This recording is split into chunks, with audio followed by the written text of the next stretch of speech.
The morning sun cast long shadows across the Tunisian desert as Colonel Hans-Georg Hildebrands's command vehicle crested the ridge overlooking what had once been an American supply depot. It was February 20th, 1943, and the fuel gauge needle hovered dangerously close to empty, a familiar sight for the commander of the 21st Panzer Division. Through his field glasses, Hildebrands surveyed a scene that seemed almost mythical in the harsh desert light. Spread before him in methodical American fashion lay row after row of fuel drums, glinting like treasure in the North African dawn. The 21st Panzer Division had been operating on fumes for weeks, carefully rationing their last reserves when they stumbled upon what the retreating U.S. Second Corps had abandoned in their flight through Kasserine Pass. The depot contained 57,000 gallons of fuel, more gasoline than Hildebrands' entire division typically received from Germany in 2 months. It was a discovery that would prove both salvation and doom, a tactical windfall that revealed strategic impossibility. Major Friedrich von Mellenthin, intelligence officer of the Afrika Korps, would later record in his memoirs the profound shock of this moment. "We found more petrol in one American dump than most German divisions had seen since El Alamein," he wrote. "The Americans fled and left enough fuel to operate our entire army for days. What kind of enemy possesses such abundance that they can afford to abandon it?" This question would haunt German commanders as they realized they were witnessing not mere waste, but the casual disposal of resources that represented unimaginable wealth to their fuel-starved forces. The moment at Kasserine Pass revealed a truth more devastating than any battlefield defeat. The Americans possessed material wealth so vast that their abandoned supplies exceeded what the Wehrmacht could manage to deliver across the Mediterranean.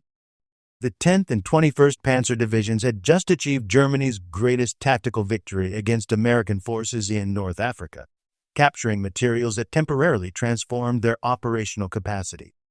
Yet within that triumph lay mathematical proof of inevitable defeat, equations of modern warfare written not in tactics or courage, but in fuel consumption versus fuel delivered. By February 1943, the Afrika Korps had mastered desert warfare through 2 years of campaigns that had made them legendary. Under Field Marshal Erwin Rommel's leadership, they had driven the British back to Egypt, earned Montgomery's respect, and turned the North African theater into a showcase of German tactical superiority. Yet every victory now came measured against an increasingly desperate calculation of fuel required versus fuel available. Wehrmacht logistics records from late 1942 revealed the crisis in unforgiving detail. German and Italian forces in North Africa required 32,250 tons of supplies monthly for their 65,000 men, with Fuel Allen accounting for 17,500 tons, 54% of all requirements. The Mediterranean had become a graveyard for Axis supply ships. Malta-based aircraft and submarines were sinking 60 to 70% of supply convoys by early 1943. What little reached African ports then faced a 1,500-kilometer journey to the front, consuming more fuel than it delivered. The desert's appetite for fuel exceeded all European calculations. A single Panzer division required 350 tons of supplies daily during combat operations, while moving 1 ton of supplies to forward positions consumed 5 tons of fuel in transport alone. Tank crews had become experts at fuel conservation techniques that would have seemed absurd in Poland or France. They coasted down slopes with engines off, push-started vehicles to save batteries, and siphoned fuel from damaged vehicles with religious dedication. Rommel himself had admitted in January 1943 that their operations were decided more by the petrol gauge than by tactical requirements. This wasn't hyperbole, it was mathematical reality. The Afrika Korps had only 3 days of fuel remaining at El Alamein when Montgomery attacked, and by February, despite being closer to supply ports, the situation had worsened. Dawn broke on February 14, 1943, as Field Marshal Rommel and General Hans-Jürgen von Arnim launched their coordinated offensive against American forces holding positions in central Tunisia. Operation Frühlingswind, Spring Wind, sent General Friedrich von Breuch's 10th Panzer Division and Colonel Hildebrands' 21st Panzer through the Fade Pass toward Sidi Bouzid. This represented the Afrika Korps's last concentrated armor assault, a desperate attempt to disrupt Allied preparations before material superiority became overwhelming. The attack achieved complete tactical surprise. More than 100 German tanks and assault guns, supported by mechanized infantry, smashed into positions held by the U.S. 1st Armored Division's Combat Command A. The Americans, deployed in isolated positions across hilltops, couldn't provide mutual support. Their M3 Grant and Lee tanks, with high silhouettes and hull-mounted main guns, proved catastrophically vulnerable to German combined arms tactics perfected over 3 years of war. Lieutenant Colonel John Waters, commanding the 1st Battalion of the 1st Armored Regiment, lost 44 of 51 tanks in the opening engagement at Sidi Bouzid. The destruction was systematic and professional. German veterans executed textbook maneuvers while American crews, many in combat for the first time, charged piecemeal into concentrated fire. Yet even in victory, fuel dominated German thinking. Panzer IV companies had to abandon operational vehicles simply because their tanks ran dry. The irony was bitter, destroying enemy forces they couldn't pursue, winning battles they couldn't exploit, all because the fuel gauge read empty. As American forces retreated toward Kasserine Pass on February 17th, they abandoned supply depots established according to U.S. Army doctrine that seemed fantastical to German quartermasters. American planning called for one depot every 50 to 100 kilometers, each containing redundant supplies sufficient to maintain operations even if others were lost. German forces, who measured fuel by the liter and counted every artillery round, encountered abundance beyond their comprehension. A reconnaissance patrol from the 21st Panzer Division discovered the first major depot near Spitla. The patrol leader's report, preserved in Wehrmacht archives, provides insight into German shock of what they found. The depot covered approximately 10 hectares, with fuel drums stacked in perfect rows, over 400 drums of 55 gallons each.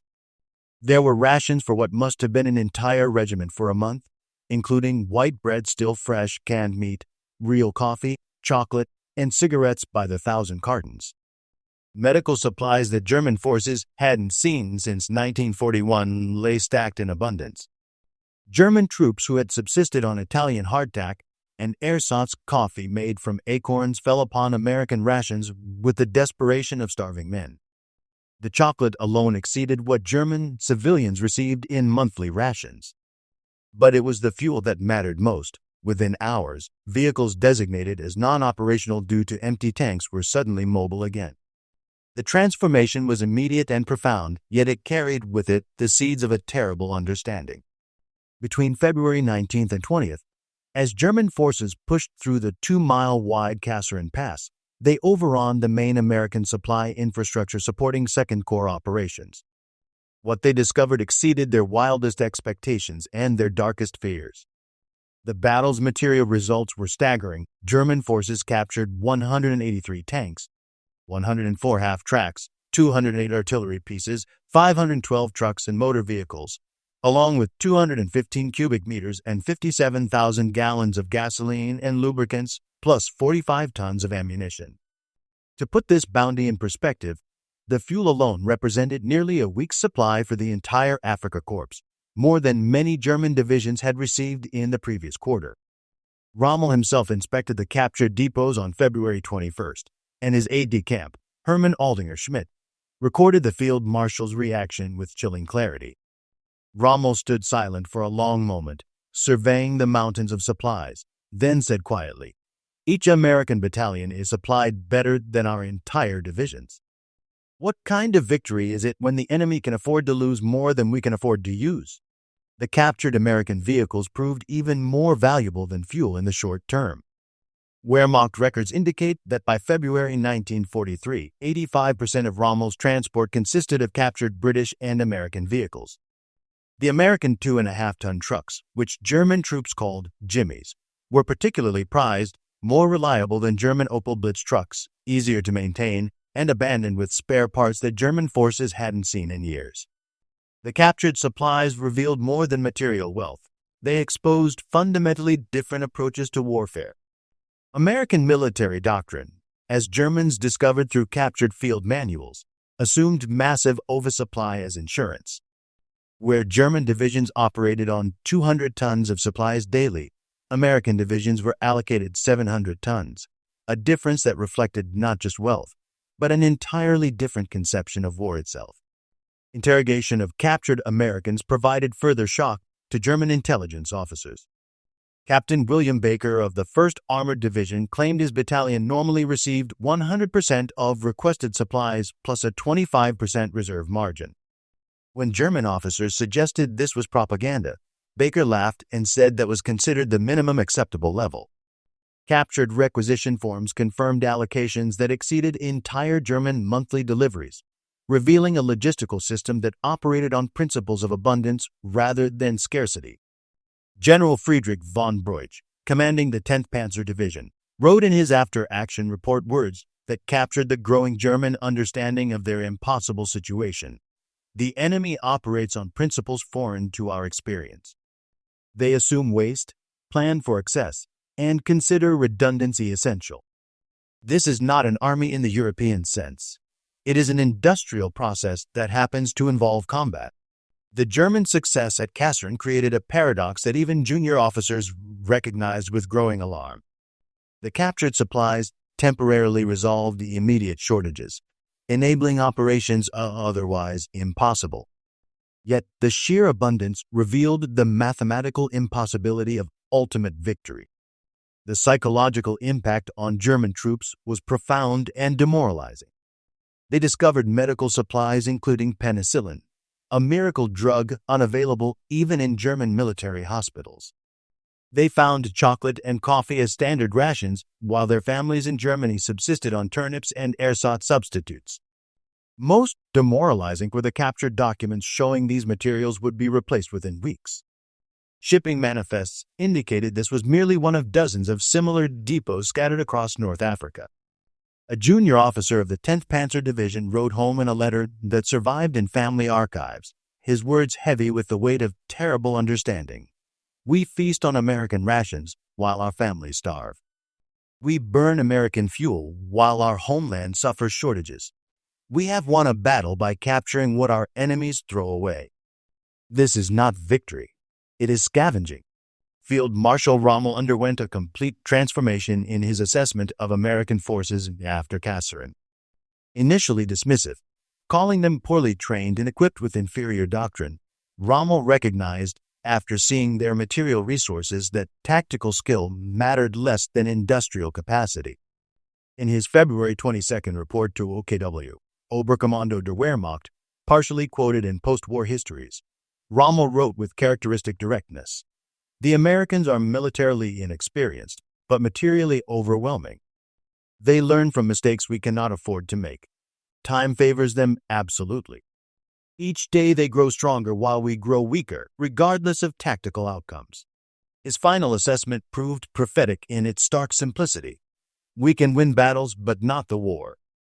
The Americans bring to the battlefield not superior tactics, but superior arithmetic. They win through multiplication of supplies, equipment, attempts. We are fighting the entire industrial output of America. These words, written in the flush of tactical victory, contain the mathematical certainty of strategic defeat. Following Kasserine, the Afrika Korps operated increasingly on captured supplies, creating what would become an operational death spiral. This dependency transformed every advance into desperate scavenging expeditions, with tactical planning subordinated to the pursuit of enemy supplies. By March 1943, Wehrmacht records showed bizarre equipment mixtures that spoke to their desperate situation. German crews operating captured Sherman tanks marked with Wehrmacht crosses, artillery units firing American 105mm howitzers, transport companies running entirely on captured vehicles. The proud Afrika Korps had transformed into what one veteran later called a parasitic army, living off enemy excess. The dependency reached absurd levels that would have been comical if not so tragic. German workshops used American tools and spare parts. Medical units relied entirely on captured American supplies. Even staff vehicles ran on American fuel, as German allocations prioritized combat vehicles that increasingly didn't exist. The captured documents at Kasserine provided German intelligence with their first accurate assessment of American production capabilities. What they discovered defied comprehension and shattered any remaining illusions about the war's eventual outcome. A single captured report from the Detroit Tank Arsenal showed production of 1,350 M4 Sherman tanks in January 1943 alone, exceeding total German tank production for the entire quarter. More devastating were the production trajectories revealed in these documents. American output was increasing monthly while German production declined due to strategic bombing and resource shortages. The mathematics were simple and merciless in their implications. America produced 4,000 aircraft monthly to Germany's 2,000. America produced 4,000 tanks monthly to Germany's 500. America produced 50,000 vehicles monthly to Germany's 5,000. The numbers told a story that no amount of battlefield courage could overcome. Major Herman Cole, an industrial engineer with the Afrika Korps, analyzed the captured documents and reached a conclusion so stark that his report was suppressed by higher command. "We are not fighting an army," he wrote. "We are fighting an entire continent's industrial output. The outcome is determined by production statistics, not battlefield courage." His analysis laid bare the fundamental mismatch between German tactical excellence and American industrial capacity. Beyond material mathematics lay human equations equally impossible to overcome. The Afrika Korps was losing irreplaceable veterans while Americans arrived with fresh training and unlimited equipment. Each destroyed German tank meant a crew loss that had taken years to train. Each American loss was replaced within weeks with crews that had benefited from the latest tactical innovations and training improvements. An intercepted American communication revealed they were shipping replacement crews at a rate of 5,000 monthly to North Africa. The Afrika Korps hadn't received 5,000 replacements total since El Alamein. The mathematics of attrition were as merciless as those of supply, creating a situation where German tactical superiority was being systematically eroded by American numerical superiority and industrial replacement capacity. The variety of captured equipment created a maintenance nightmare that accelerated German defeat even as it temporarily enhanced their capabilities. American vehicles required parts German workshops couldn't manufacture. Captured tanks needed specialized tools German crews didn't possess. The abundance of captured equipment became a burden as mechanical attrition destroyed what combat hadn't. By April 1943, abandoned American vehicles littered German positions, not destroyed in battle but immobilized by lack of maintenance. The Afrika Korps had captured more than it could sustain, a metaphor for their entire North African campaign. General von Arnim, who assumed command in Tunisia after Rommel's departure due to illness, inherited an impossible situation that no amount of tactical skill could resolve. His forces operated primarily on captured materials they couldn't replace, dependent on supply lines that delivered almost nothing while consuming precious fuel in the attempt. His chief of staff's assessment was blunt in its mathematical clarity. "We are fighting with borrowed time and stolen supplies against an enemy with unlimited both. Mathematics, not tactics, determines the outcome. We can win every battle and still lose through arithmetic alone." As German forces retreated into an ever-shrinking perimeter around Tunis and Bizerte, the dependency on captured supplies became complete and final. Units operated entirely on seized American materials, creating the surreal situation of the Wehrmacht fighting with American equipment against American forces. The final German staff estimate from April 1943 revealed the impossible mathematics that sealed their fate. They needed 7,500 tons of supplies monthly for defensive operations, but were receiving less than 1,000 tons, while American forces were receiving 15,000 tons daily. The ratio of supply superiority exceeded 450 to 1. On May 13, 1943, the Afrika Korps surrendered along with all remaining Axis forces in North Africa. Over 275,000 German and Italian troops became prisoners, not defeated by superior generals or braver soldiers, but by the inexorable mathematics of industrial warfare. They had fought brilliantly and courageously, but courage could not overcome arithmetic, and tactical excellence could not defeat industrial capacity. Decades later, Surviving Afrika Korps veterans would gather for reunions where they reflected on Kasserine's true meaning. Their testimonies, recorded by historians, provide the final assessment of what the captured supplies truly represented.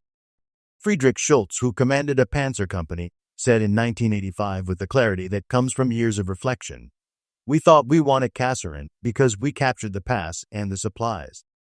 We actually lost because those supplies showed us the war was already over. When your greatest victory involves seizing what your enemy abandons, you are not winning. You are delaying defeat." Wilhelm Hoffmann, a supply officer with the 21st Panzer, reflected in 1990 on the bitter irony of their situation. "The American fuel we captured meant everything tactically and nothing strategically. It enabled us to continue operations for a few more weeks, but it also showed that our enemies measured fuel in shiploads while we measured it in drums. We were fighting against infinity with finite resources." His words captured the essential impossibility of their position with mathematical precision. The significance of Kasserine Pass lay not in the tactical maneuvers that historians debate, but in the simple mathematics revealed by the captured supplies. German monthly fuel allocation when delivered: 12,000 gallons. American fuel captured at Kasserine: 57,000 gallons. American monthly fuel shipments to North Africa: 15 million gallons. Time for America to replace Kasserine losses: 2 weeks. Time for Germany to accumulate equivalent supplies: 6 months, if uninterrupted by enemy action. These numbers told a story that no amount of tactical brilliance could overcome. The Afrika Korps had achieved its greatest tactical victory at the precise moment it discovered strategic defeat was inevitable. The mathematics were unforgiving in their clarity and final in their implications. For Americans, Kasserine Pass became a painful lesson in combat that led to rapid improvement and eventual triumph. They replaced ineffective commanders, improved tactics, and better coordinated their overwhelming material advantages. Within weeks, they had transformed defeat into educational opportunity, learning from their mistakes with the luxury of unlimited resources to support that learning process. For Germans, Kasserine was a revelation of impossibility wrapped in the illusion of victory. They had won tactically while discovering they had already lost strategically. The supplies they captured, those 57,000 gallons of fuel, those 183 tanks, those mountains of food and ammunition, provided temporary relief while proving ultimate defeat was mathematical certainty. Major Friedrich von Mellenthin, who served as intelligence officer throughout the campaign, wrote in his post-war memoir, Panzer Battles, words that captured the essential tragedy of Kasserine. "At Kasserine, we learned that the Americans could afford to lose a battle. We could not afford to win one. They replaced their losses in weeks. We couldn't replace our victories. This was not war as we understood it. It was industrial mathematics in uniform." The deeper truth revealed at Kasserine was that World War II had become a contest of industrial capacity rather than military skill. The Wehrmacht, shaped by European campaigns where operational art could overcome material disadvantage, discovered in North Africa that industrial output determined outcomes more than tactical brilliance. The captured American supplies indicated a production system operating on principles that German planners hadn't imagined and couldn't match. Where Germany sought efficiency born of necessity, America pursued redundancy born of abundance. Where Germany conserved resources with careful calculation, America assumed waste as an acceptable cost of overwhelming superiority. Where Germany calculated minimum requirements with mathematical precision, America multiplied everything by factors that seemed insane to scarcity-minded Germans but represented the luxury of unlimited industrial capacity. An American logistics manual captured at Kasserine specified ammunition expenditures that exceeded entire German campaign allocations. Artillery units were authorized to fire suppressive barrages using more shells than German units received for targeted engagement throughout entire operations. The profligacy seemed criminal to German officers who hoarded every round, but it represented a fundamental difference in approach. America could afford to waste ammunition to save lives and time. The impact on German morale proved more damaging than material losses. striking at the foundation of their belief in German technical and tactical superiority. Soldiers who had believed in German excellence discovered American equipment that was not just abundant, but often superior. The Sherman tank, initially mocked by German crews, proved more reliable than German Panthers. American radios worked better than German communications equipment. American rations surpassed anything German soldiers had eaten since before the war. Letters home, those that survived censorship and bombing, revealed the depth of demoralization spreading through German ranks. Soldiers wrote of American chocolate bars that exceeded German children's Christmas presents. They described medical supplies that could have saved German wounded who died for want of basic medicines. They mentioned fuel wastage that exceeded German allocations, painting a picture of abundance that seemed almost mythical to men who had learned to count every drop of gasoline. The propaganda ministry eventually stopped trying to explain North African operations positively. Goebbels himself noted that soldiers who had seen American abundance couldn't be convinced Germany was winning through propaganda alone. The reality was too stark, the contrast too overwhelming, the mathematics too clear for rhetoric to obscure. As the final perimeter shrank around Tunis in early May 1943, German forces made a last accounting of their situation with the precision that had always characterized German staff work. They were operating almost entirely on captured equipment, burning captured fuel, firing captured ammunition. The Afrika Korps that had entered Africa as the Wehrmacht's elite had become completely dependent on enemy largesse, a transformation that symbolized the broader German predicament. The surrender on May 13, 1943, was almost anticlimactic after months of mathematical certainty. German forces had run out of fuel, ammunition, food, and hope. They surrendered to an enemy who could afford to be generous in victory because victory had been assured by industrial production long before the last shot was fired. General Hans Kramer, last commander of the Afrika Korps, stated simply and with characteristic German directness, "We were defeated by superior material." But this understated the reality they had faced. They were defeated by a system that could afford to lose what Germany couldn't afford to win, that could waste what Germany couldn't acquire, that could replace in days what Germany couldn't produce in months. They had fought against mathematical certainty disguised as military operations, and mathematics, as it always must, had won. The Battle of Kasserine Pass entered American military history as a defeat that taught valuable lessons about combat readiness and tactical coordination. Within weeks, the U.S. Army had reformed, bringing in new commanders like George Patton and implementing hard-learned lessons about concentration of force and combined arms operations. The defeat became education, the loss became improvement, the failure became strength. But for the Germans who won the battle, Kasserine represented something far more profound and final.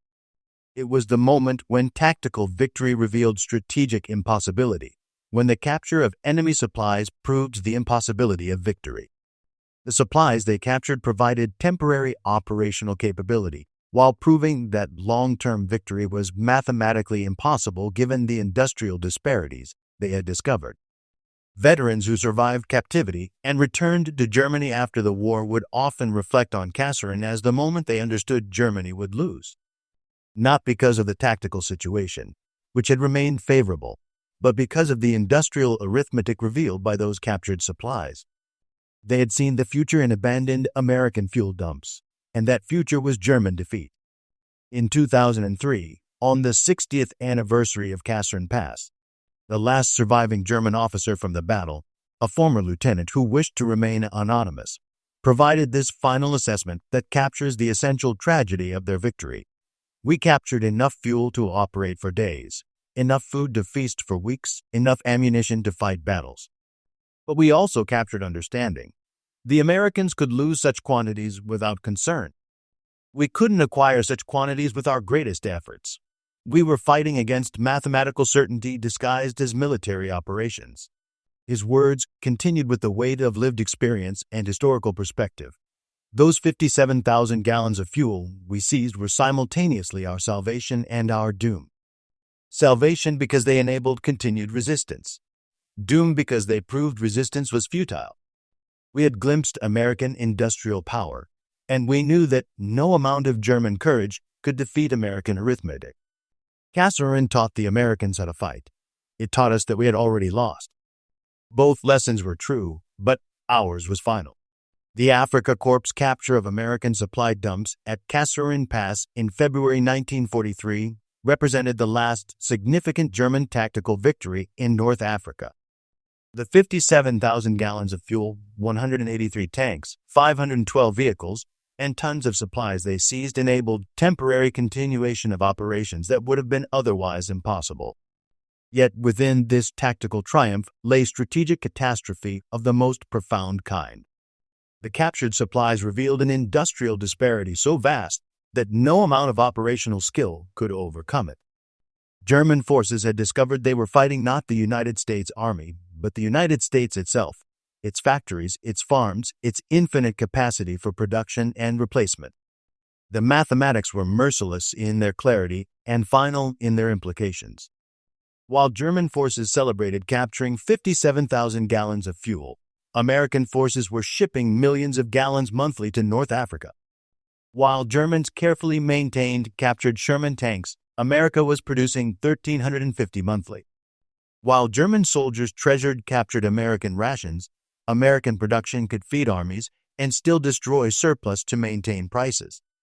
The scale of disparity defied comprehension and made defeat inevitable. At Kasserine Pass, the Afrika Korps won a battle that proved the war was lost.